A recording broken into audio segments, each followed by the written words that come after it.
What's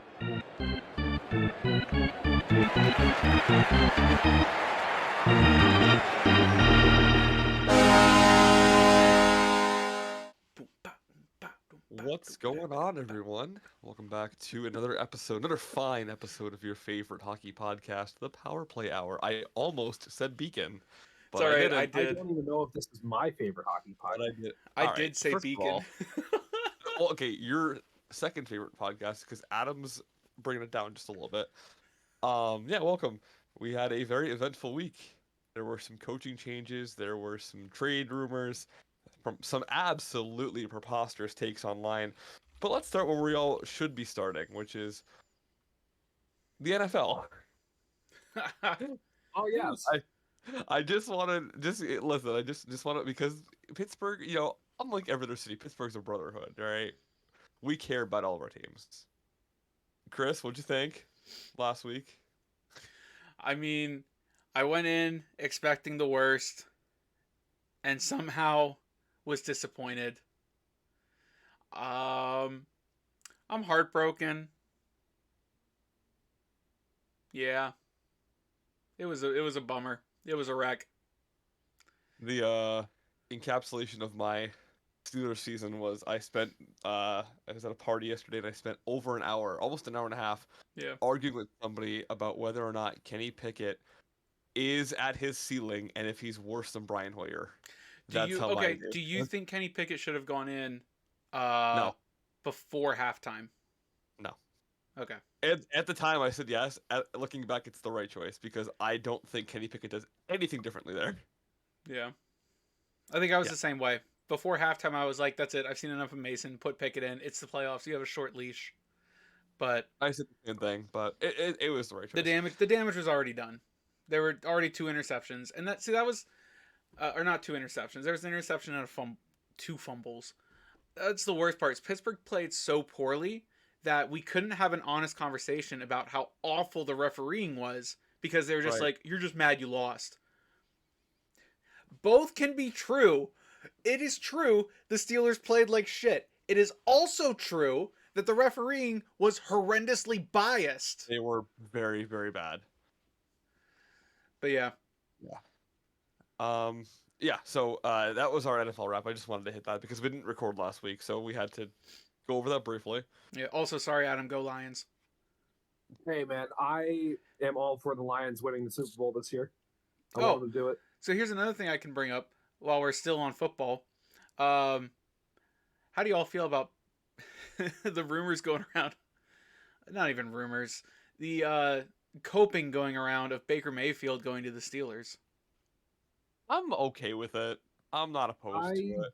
Don't see why Tampa Bay would let him go unless Baker wanted to test the open market. But yeah, he's done enough hopping around and he's enjoyed it in Tampa Bay. I don't see him suiting up with anyone other than the Bucs here. Yeah.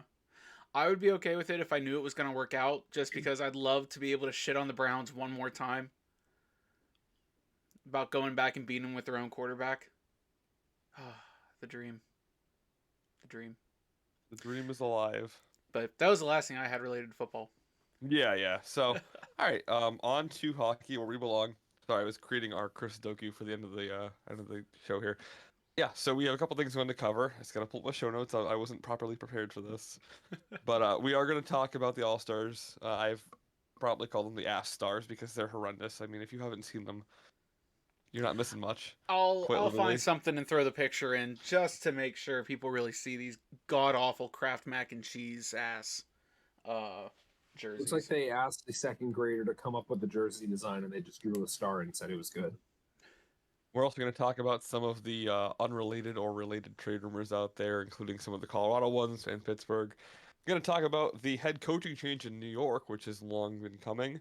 And I'll give you guys the choice. We can either talk about the Matthews-Ovechkin debate, or we can give our top 5 all-time defensemen, which is a new series we're starting up. So, who were the 2 we were debating? Either top 5 all-time defensemen, which is our category this week, or Matthews or Ovechkin is your choices. Ooh. Pick your poison. I think I'd rather do Matthews than Ovechkin. All right, I think I'd rather get that out of my system. Sure. Then we will debate Matthews Ovechkin. All right, we're gonna start right now with the NHL All Stars. if you haven't already seen the jerseys, they're preposterously bad. Chris will probably put a link somewhere. He said A link. I'm they're putting the full-on image in. That shit ain't they're copyrighted. they're horrible. The fonting is trash. The lettering is awful. It literally looks like somebody went to Microsoft Paint and made them. Whatever saving like grace the Mario backs Paint. could have had for the front, immediately thrown away. Immediately. I haven't watched hockey long enough to know if any team ever did put nameplates on the bottom. But, like, has that ever been done before? Like players' last names on the bottom of the jersey. Yeah, yeah. I think so. In the NHL, I don't think so. In Europe, yes. Yeah, they it's do it all more the time, common in yeah. Europe. Okay. Yeah. Okay. I don't understand why anybody looked at that and thought, yeah, that's something we should try. I That guess. whole jersey is questionable. Yeah, yeah. I mean, And I don't hate the red and blue ones. I think those had potential. I hate the yellow one. yeah, they're pretty ugly. Like, the yellow one's just so awful. Pick Who a was that, different Atlantic? color. What was that one? Was that the Atlantic jersey? I don't think it No, I matters. think that's the central. Oh, tough go of it. That's And then how about the captains? yeah, Tate because that's McRae. yellow was the one that McKinnon's captaining, so that's why I think it's that one. And yeah, The- Tate So we McRae. have How do Tate you feel, McRae Adam? and Nate McKinnon. That's the co-captains. Then we have Michael Bublé with the Hughes brothers. Which We okay, I've Will Arnett with who was the Connor whoever's in there? McDavid. Connor Like- McDavid, and then Justin Bieber with Austin Matthews. I'm which- so confused. To me, that sounds perfectly like, oh, that's like when you have 8 things and you know 2 will go really well together. So you're like, yeah, we'll just pair everybody up. And you're really proud of that first pairing. And then you're like, oh, wait, we have to pair everybody else up. Oh, we didn't think this through. Because, like, Will Arnett and Connor McDavid, I think, are going to be such a dichotomy of, like, entertainment. I had to look up, like, I know of the name Will Arnett. Yeah. I had to look what he was actually in. Oh yeah, BoJack Horseman, Lego Batman.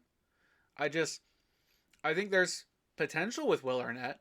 I wouldn't have put him with Connor McDavid.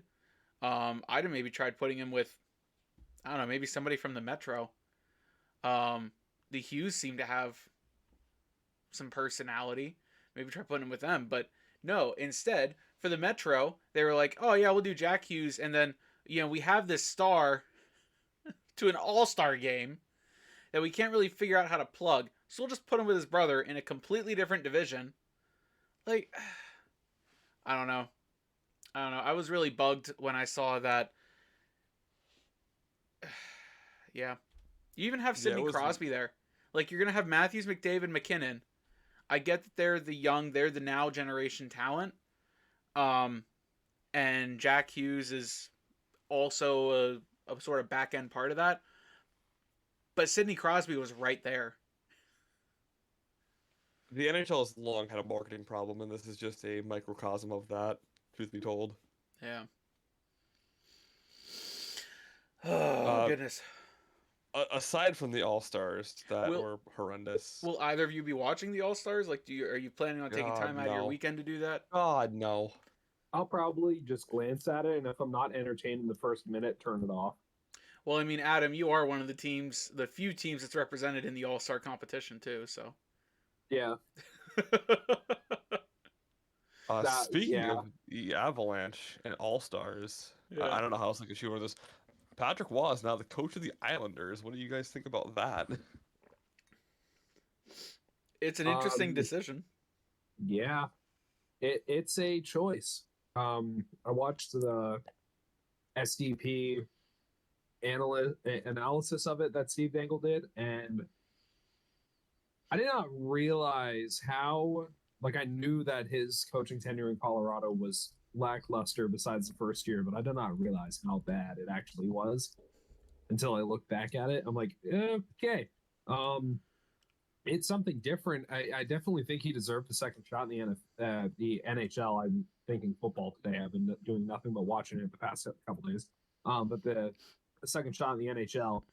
But I don't know if now was the time, and the Islanders were the team to do it. I thought it was coming up at the end of this season, and I really thought that he was going to go to Ottawa.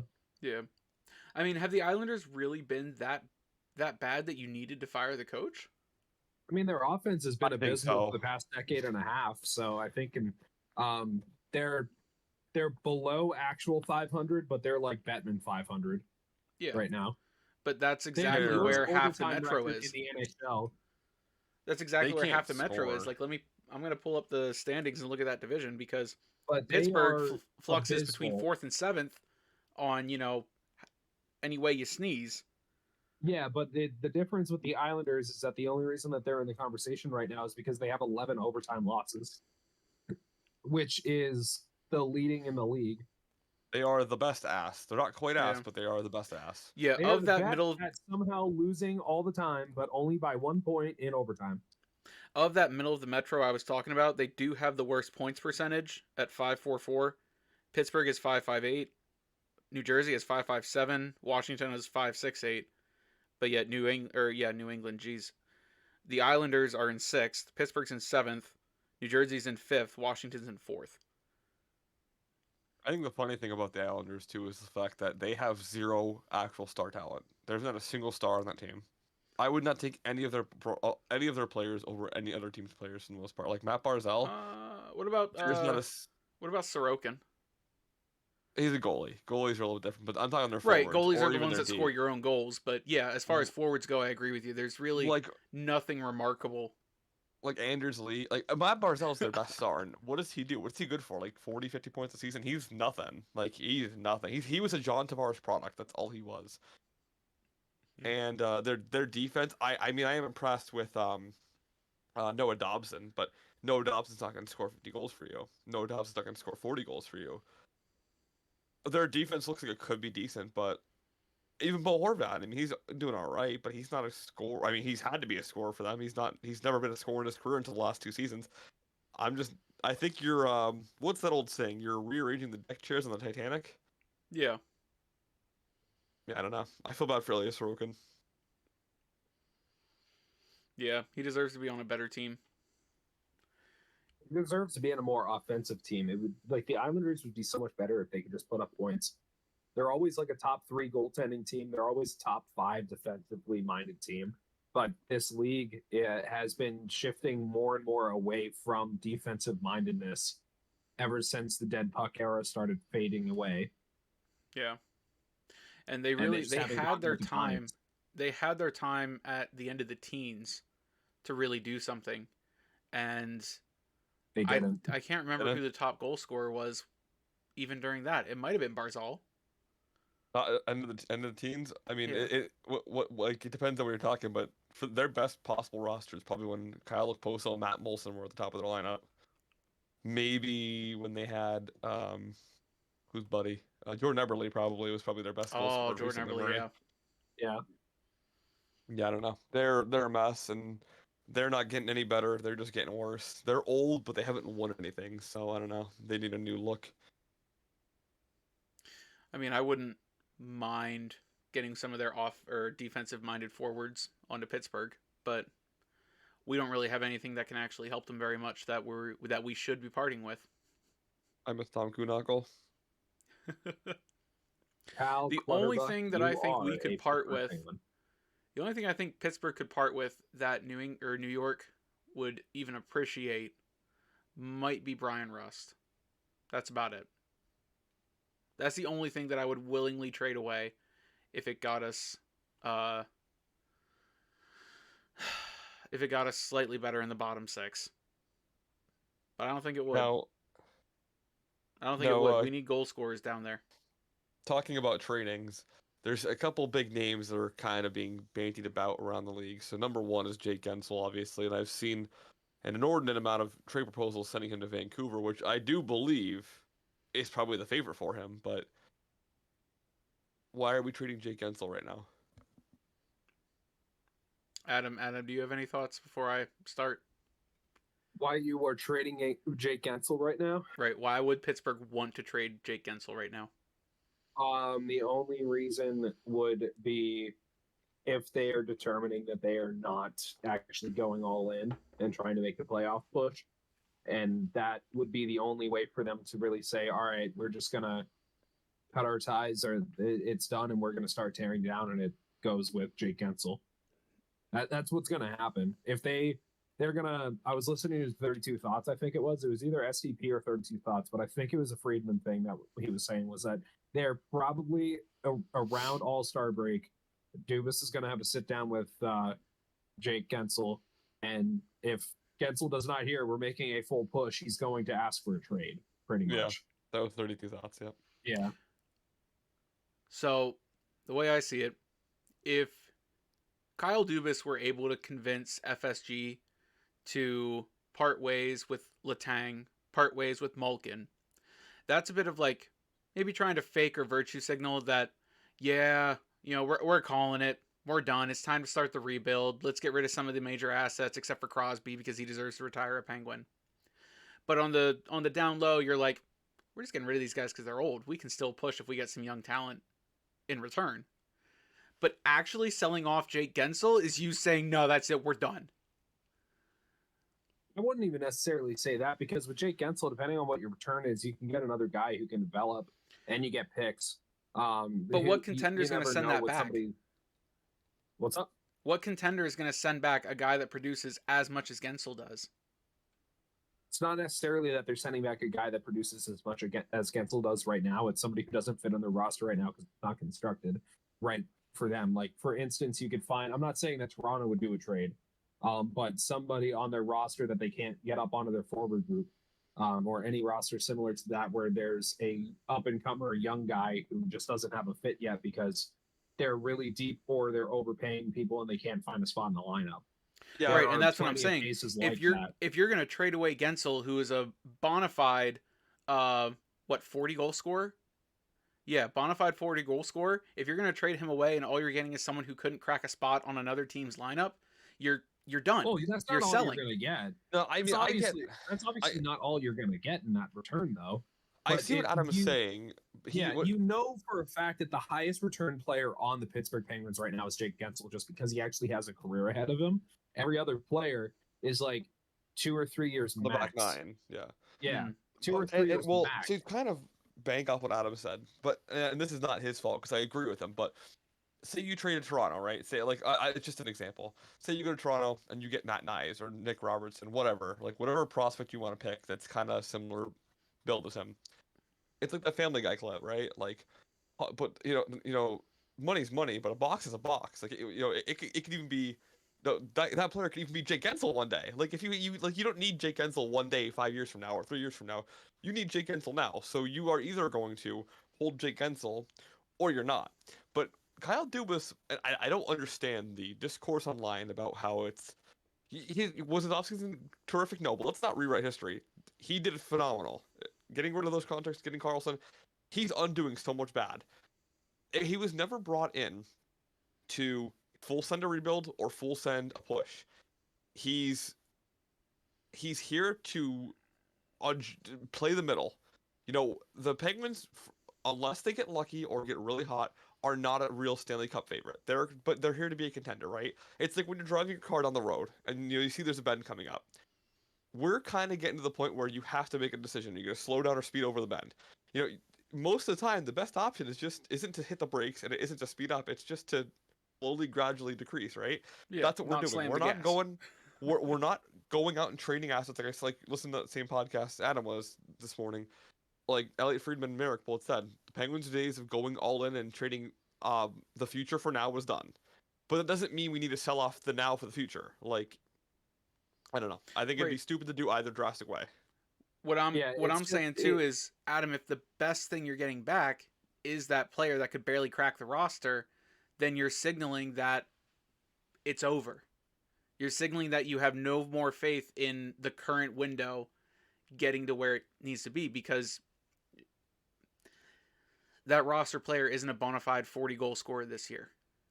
Well, that's only one typical send. It's tough because in my mind, if you are trading Gensel, you should get a younger player in return. Because how old is he?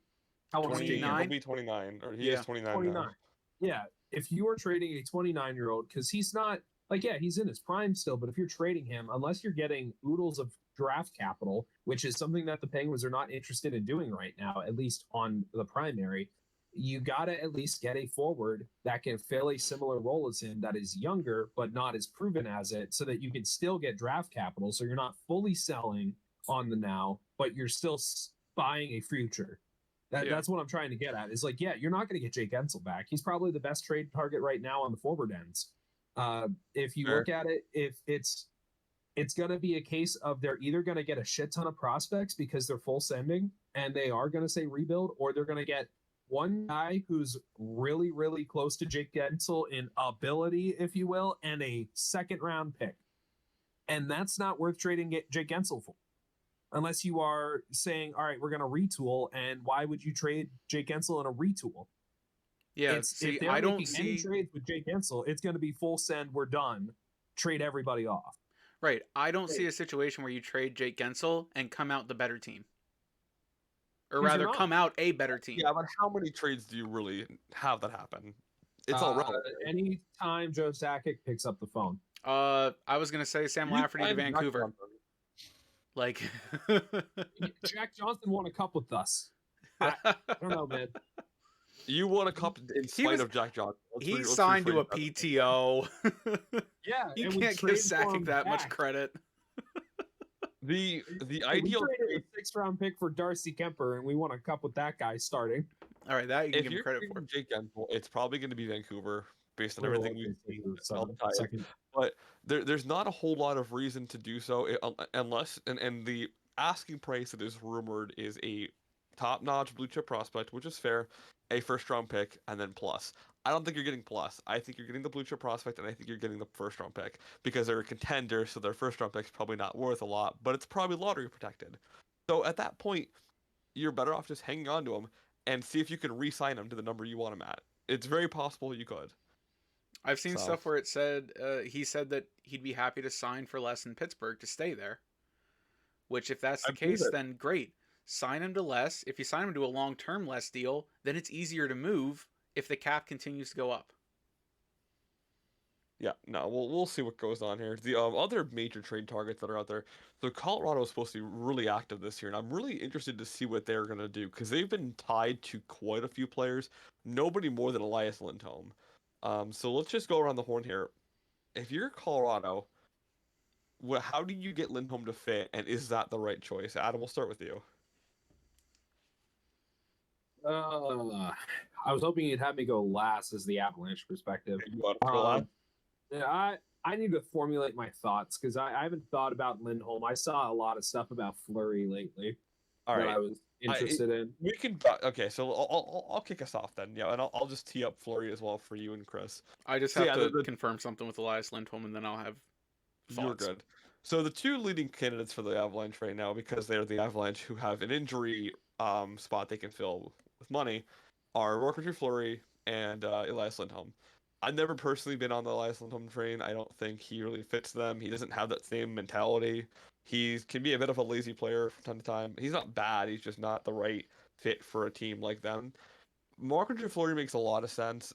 You don't need to be a great goalie to play for them. Just a guy who's alive, essentially.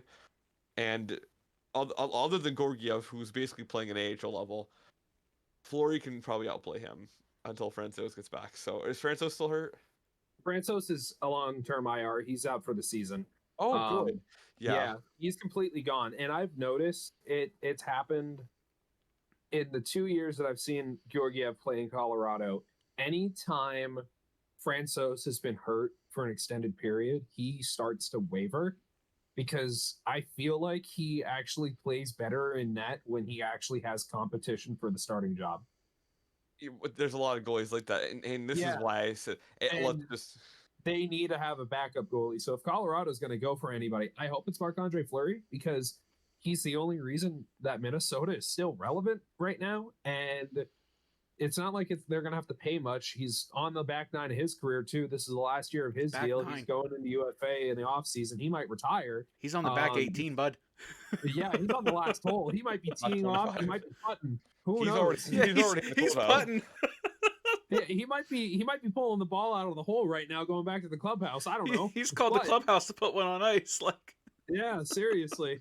Who knows? He could be suiting up to go for another hole after this. I don't know. Yeah. But anyway.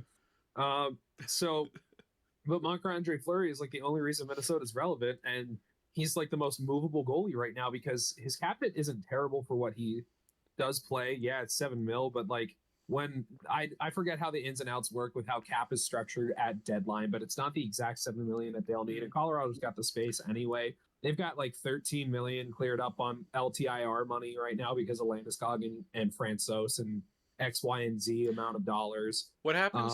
Sorry, what happens to Nichushkin's hit while he's just out? MIA right now. It's I an don't know. LTIR sort of thing. It's not relevant right now. When you're Okay. when you're in for the substance program or anything like that, you're Yeah. away from the cap. Yeah. Okay. Yeah, so if you look at Colorado, yeah, they can use Lindholm too, but I don't think with the money that they have to move around with that they should go for him. I hate if we're going to spend all of that cap space on a forward and we're going to Calgary, I would dangle a giant sellers clear out special to get Huberdeau out of Calgary. Buy Huberdeau out of Calgary and see if a change of scenery actually works. Get them to retain. Get them to retain 3.5 mil. Throw something a little saucy on the back end like a Bo Byram. You know, I really wouldn't hate a top 6 center and a goalie for Colorado to make him a wagon again. You literally throw Jonathan Huberdeau on the left wing and Nathan McKinnon, and he'll get 15 points in 2 games.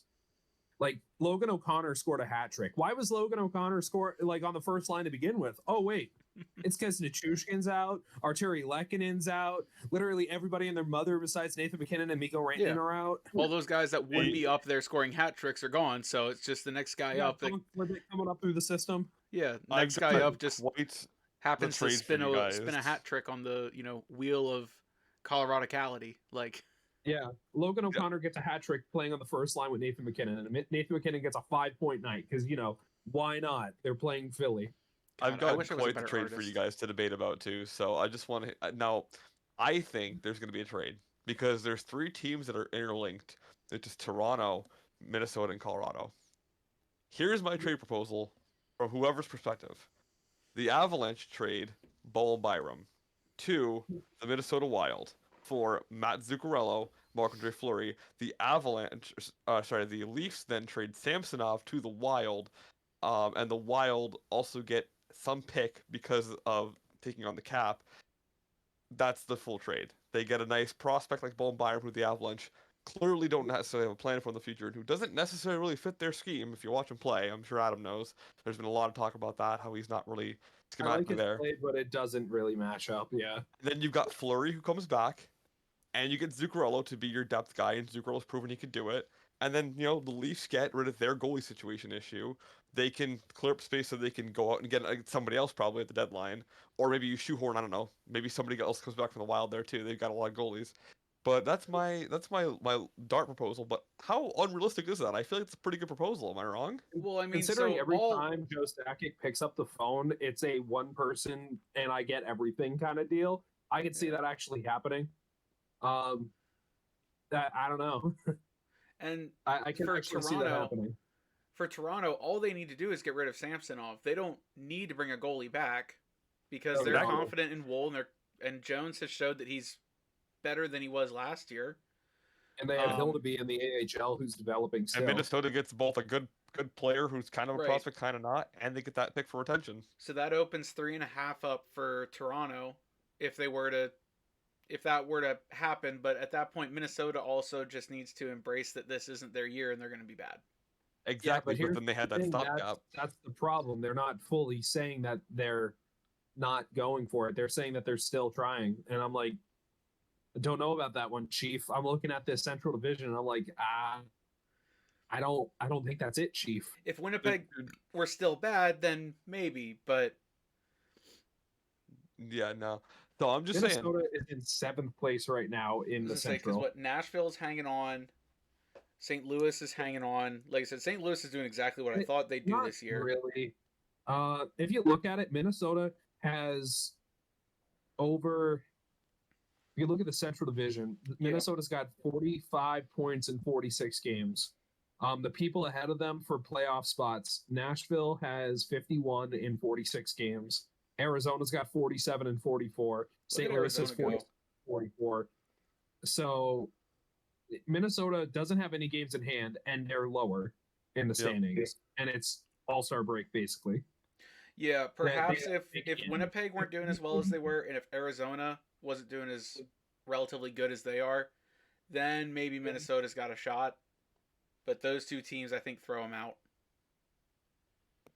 I mean, Yeah, that's no. like in the East, Detroit, which again, pretty sure I called that. Detroit's really thrown a wrench in the conventional Eastern wildcard teams. Because they're what? They're Detroit's gonna at play 51. spoiler. I guarantee it. The Detroit's at 51. So right now, the Atlantic has both the East wildcard spots with Toronto and Detroit. And then Philly. Yeah. It's a tough place to be sitting in seventh.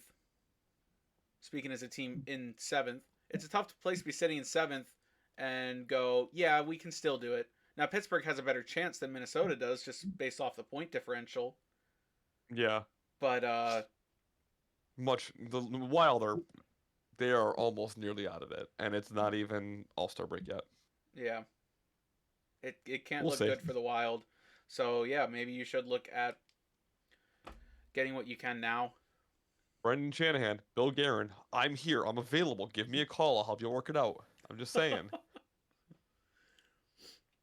Shanahan's not calling anybody for advice. He's firing from the seat of his pants. He talks to 6 different mirrors every morning. Gets the same opinion back at him. And that's the last thing I did want to go over today was I just have this kind of opinion that I wanted to vent there and bounce it off you guys and see if you agree. I think Austin Matthews is actually the best goal scorer we have seen in the past 20 years. Ovechkin withstanding. I think if you look at their numbers, look at what Matthews does on a nightly basis. He is the better all-around player. I think that's less up for debate because he truly is the better all-around player just by what he provides. But man, I think we might be talking about a Matthews race towards the end of his career for Ovi's spot. For Gretzky? What do you think? You're just talking like a Matthews race for the top two. I think one of the best things that Matthews has going for him is he hasn't lost nearly as much time in his career due to whether it be an entire lockout season killing Right. Ovechkin's rookie year. They both had to deal with COVID. And both of them have been relatively injury free, minus last year with Matthews with his hand, and he still put up 40. But the biggest thing that Matthews has going is that he's going to spend the majority of his career in the NHL, where goal scoring year by year is on the up and up. When Ovechkin at the beginning of his career was still dealing with the ends of dead puck and the best of NHL goaltending ever. If you really want to put it that way, like if you look at the goaltenders that Alex Ovechkin had to deal with at the beginning of his career, he had to deal with still prime time, but not quite as prime time as he was Marty Brodeur. He had to deal with Roberto Luongo. He had to deal with prime time Tim Thomas and Tuukka Rask, and Carey the list Price. goes on. Yeah, Carey Price when he wasn't broken. Sergei Bobrovsky when he actually knew how to put on pads. Marc-Andre Fleury. Yeah, Marc-Andre Fleury when he was a bona fide starter on a Stanley Cup contending team, not a falling apart dishwasher that is the Minnesota Wild. So like he had better goaltending. The NHL was geared towards goaltending in the mid late 2000s and even the early teens. And Austin Matthews is coming in the NHL where every single year save percentage seems to be going lower, goals against average seems to be going up, and league scoring is going up. So no wonder the guy is going to possibly put up 70 goals this year. Yeah, and I just looked at the comparable statistics. So Matthews is in his 7th season. He is 1 goal away from 300. So we'll just say he's at 300. By the 7th season, Ovechkin was at about 315. So Matthews is probably going to hit that by the end of the season. He's probably going to score at least 15 more goals. He'll be at or above the pace Ovechkin played at with a COVID-shortened season. So the numbers are there. Honestly, with 2 COVID shortened seasons, if you want to count it that way, because they only did like 60.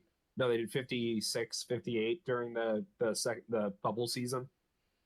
So if he's able to stay healthy for a good practitioner of his career, and he's able to play into his late 30s like Ovechkin has, which by all intents and purposes, there's no reason to believe he wouldn't, he's gonna probably be close to Gretzky's record as well. So that's just what I thought was interesting today. So, to kind of throw something back at you then, we're pretty positive he'll challenge for Gretzky's goal record. What do you think about Gretzky's point record? Do you think that's just far and away? No, nobody will ever break that. No, not even if they were to find some better playmakers for him. The only way that anyone, because keep in mind, Wayne Gretzky had over 200 points in a season. That'll never happen again. If anyone hits over 160 in an NHL season again, I think it would be an absolute miracle. We were all flipping over Connor McDavid having 150 for the first time since Wayne Gretzky or Lemieux did. Right. Because you have to remember, go ahead. Yeah, because you got to think of when those players did that. Like when Wayne Gretzky put up 200 points, it was when goalies still didn't understand that butterfly was a position to do. Goalies weren't goalies. Yeah, goalies. Yeah, it's a foundationally different game. Trying to shot block. Yeah, goalies were basically defensemen trying to shot block with big pads on their legs. Yeah. Like goaltending was at its worst in the times that Lemieux and Wayne Gretzky put up their most amount of points in the NHL. And if you look at players like Connor McDavid right now and Austin Matthews right now, they're putting up these insane points. I would say getting 140 points right now is more impressive than 200 points back then. Just because goaltending is so much better. But anyway, continue. You also have to account for this too. Gretzky has, I think, was he at 2,400? Is that what his point total's at? He's at like 2,800, my guy. Yeah, whatever he's at. You have to take into account too that Jaromir Jagr played until he was 45 in the NHL. Now, he wasn't putting out 100-point seasons then, but he was still consistently chugging out 60 to 70 points until his last couple seasons when he hit 40 and 50. He was still putting up numbers that would have gotten him close. He's not close. He's still well off. Like, he could play 3 more seasons in his prime and he'd still be a little bit off. So it's just one of those things where unless Connor McDavid, who is the best chance, is superhuman and plays at the level he's been playing at until he's 45, or not even Sidney Crosby can't do it. Sidney Crosby would have to play at the level he's at right now until he's 45, and that's just not going to happen. Father Time is unbeaten, so I just don't think it's going to happen. Ever. Yeah, it won't. But the goal record, yes. Goal record, yes. Assist records, absolutely not. The assist and the point record, no. His record is possible. His point record is 2,857. Yeah, I thought it was at least 500 less. Every single goal that Wayne Gretzky ever scored, he is still the all-time NHL point record. Yeah, well, he has 2,027 assists. Yeah. So it's not necessarily impossible. If you have, I'm not saying it's likely, but if somebody could do that, it's not happening. Because if you look at McDavid when he put up 150, if you say, because I'm not gonna get into a heated argument. I'm just saying your own logic. With Connor McDavid having the highest likelihood out of players right now, Connor McDavid would be the most likely person to break that record too, right? I'm looking right now. In your opinion, it probably would be because you said that he would be the most likely person to break the point record. So my apologies. He only has 1963 only, but he only has 1963 for his assists. Only. It's still the number one leading scorer in NHL history. If Wayne Gretzky never put a puck in the net, he's still the number one scorer in NHL history. I'm going to rescind my statement because gotta break 2,000. I'm looking at record will last and the assist record will last. I'm looking at Sidney Crosby. You're looking at Sidney Crosby. Put up 150 plus points. He still scored 60 goals. I'm looking at Sidney Crosby, who is a better playmaker than McDavid, less good goal scorer, and he only has 973 entering the season. So he would have to have double the career, over double his entire career to even. So yeah, okay. I refrained from what I said. Yeah. All right. With that, we are on to the end of the show. We are on to the games. Who's ready for a brand new type of Christoku? Oh, I had Do Puck you want me Doku to all ask my pulled up really and obscure everything. trivia question first? Yes, ask your really obscure trivia question. All right, because the only person that I think would actually get this is not Lance. Yeah.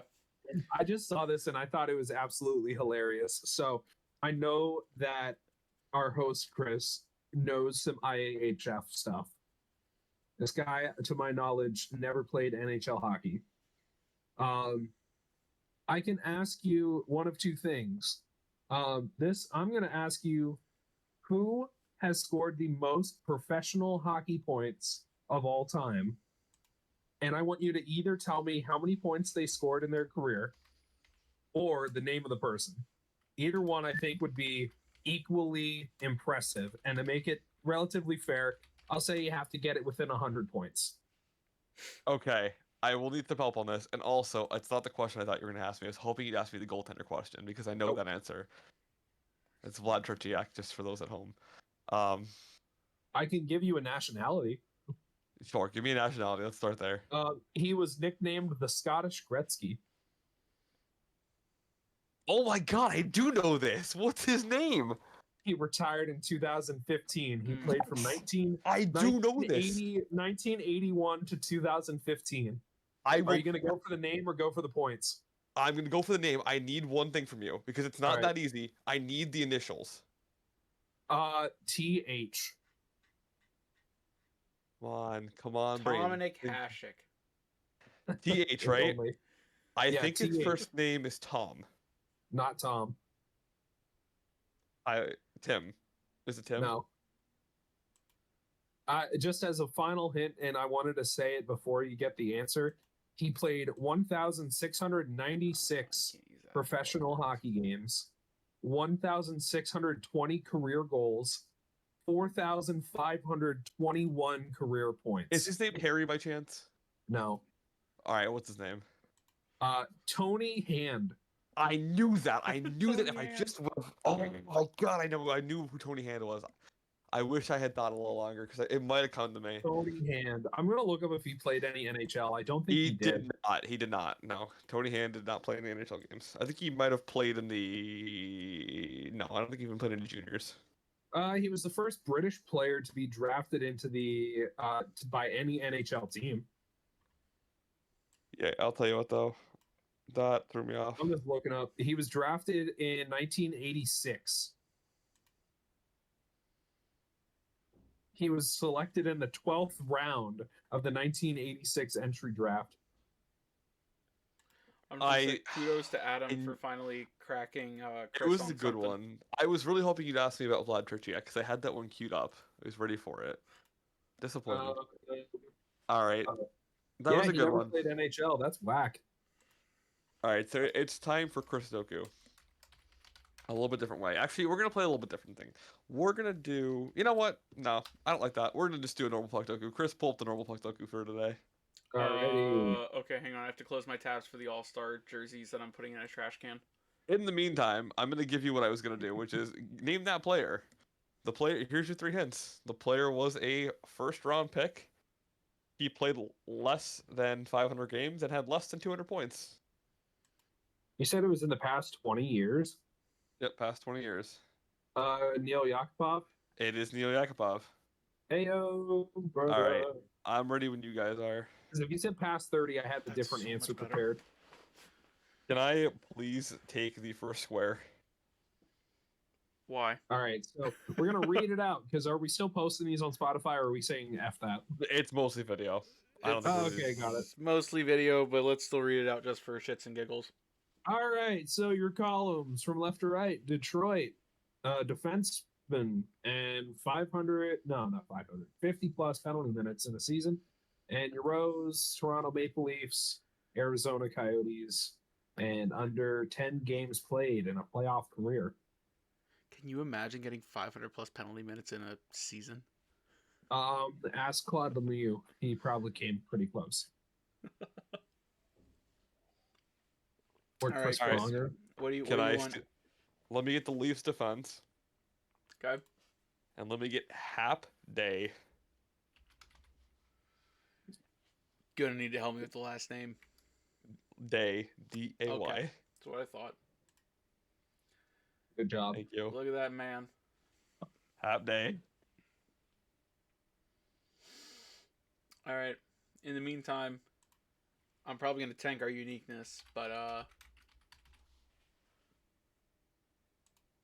Probably. no, not that bad. 7%. Not that bad. Not that bad. Okay.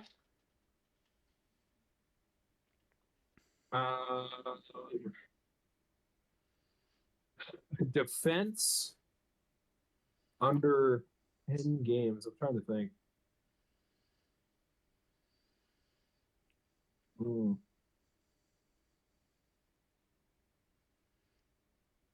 I have an idea. I got one. All right. Defense under 10 games played. Give me Curtis McDermott. Okay. That's a pretty good shout. Considering he lines up half the time, it's McDermott. And then Dermot the same way I spelled it.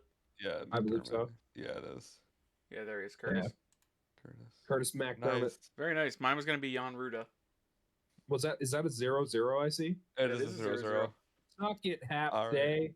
Let me get Leafs 50 penalty minutes, and let me get Dmitry Yuskevich. Yeah, because Darcy Tucker is probably way too common. Ooh, why?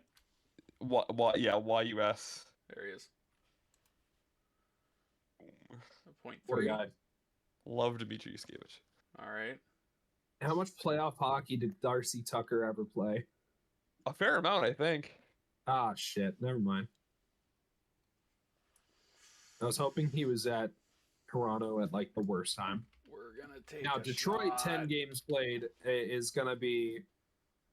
All right. There you go. Oh, cool. I'm surprised I got that one. Nice. Of course, I'm still the only one that's dealing in, digits and not decimals, so. But that's to be expected. Chris, off to you. Yep. All right, I'll take wait. bottom right. Oh no, it's Adam. It's Adam. It's Adam. Yeah. I feel like I want to defer my pick for now. All right, I'll take it. I'll do two back to back because I need to think. Sounds good. I'll shoot my last pick. I'll take a former Avalanche. I'll go with, I think his nickname was the Ranger, Scott Parker, bottom right.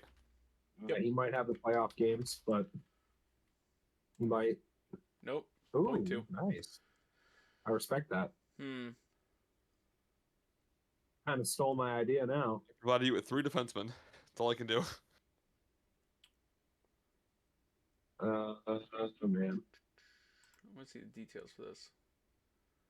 Okay, so they had to have played for Arizona when they did it.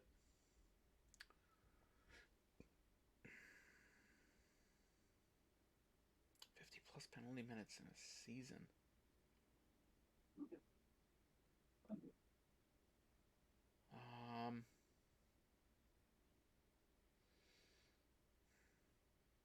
I mean, hey, it's worth guessing because he's out there a lot.